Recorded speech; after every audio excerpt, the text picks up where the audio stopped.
There's some tracks that are just going to mix well together. You can just tell. Now this track here on this deck is 20 years old. This track here is brand new at the time of recording this. But that said, as soon as I heard the new track, it just reminded me of an old one. Same tempo, same genre, same kind of style. I just knew the mix would go fine. And indeed it does. You can basically go from the end of this track into the beginning of this one just by hitting play, syncing them up, and it's going to sound all right.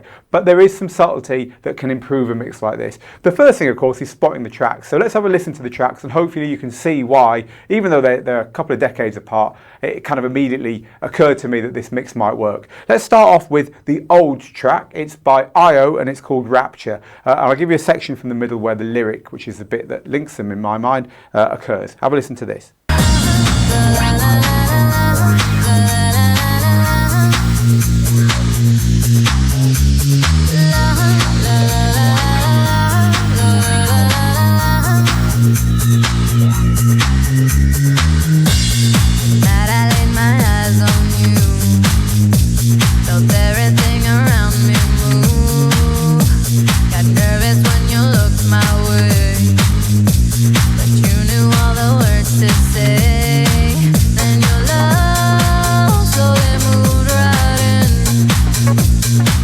Okay, and the new track, I hope you remember that one. If you don't, it's quite a good track, right? The new track is by Jax Jones and it's called Breathe, and that goes like this. But now it's hard to breathe.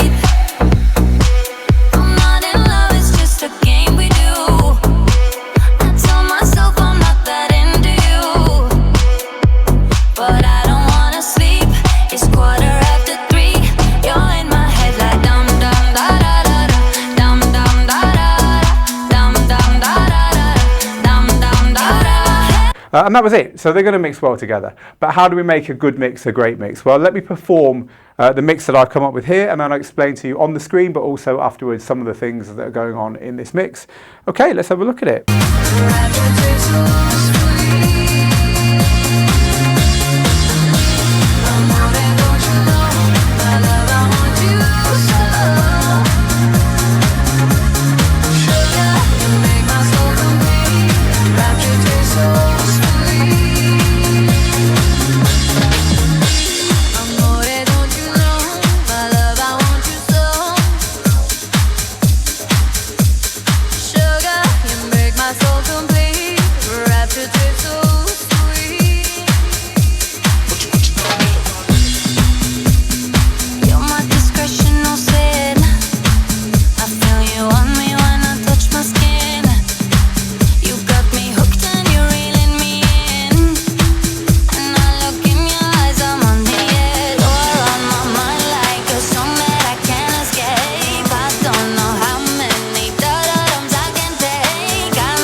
Now it's hard to breathe.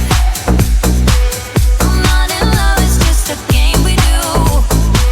I tell myself I'm not that into you, but I don't wanna sleep. It's 3:15. You're in my head like dum dum da da da da, dum dum da da da, dum dum da da da, dum dum da da da, dum dum da da da, dum dum da da da, dum dum da da da. Dum dum da da da. You're my obsession, my truth. I come alive whenever I'm with you. And now I've dialed your number again, and you come over and over, and then you're on my mind like a song that I can't escape. So it works really well, right? A few things to talk you through. You had all the annotations on the screen there to help you, but let me just draw your attention to a few of them. I actually started this track 4 bars into kind of an 8-bar sequence. This has got a 4-bar intro before it kind of kicks off. It's the 7-inch version. This was the 12-inch version. It sounds very similar to the original version of this song. It's just longer basically, and it's got an easier mix out at the end there. So I just opted for the 12-inch there, but this is just the radio mix here. So that started 4 bars late. Also, I started this track on a little vocal, which was not on the 1 beat. So let's go back to where I started it. I started it here without anyone hearing it.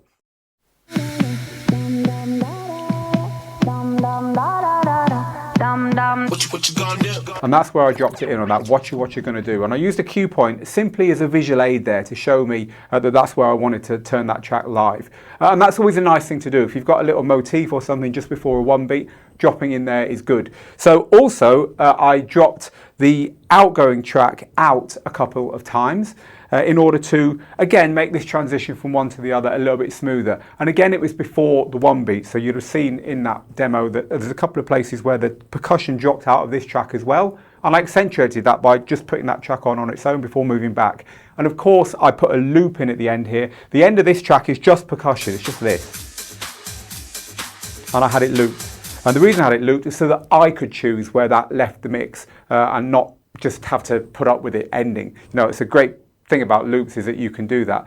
This track is quite noisy. It's got some quite noisy kind of percussion and drums in it. This one's a lot more clinical, a lot kind of like more modern sounding. So in order to make that, because the vocals are the main thing that joins these tracks, everything else is, this does sound like it's from 20 years ago, and this does sound quite modern. So to smooth that out, I just kind of turned that percussion on and off and kept it there until I didn't want it anymore. And I'm sure you'd have heard that was therefore a very smooth transition.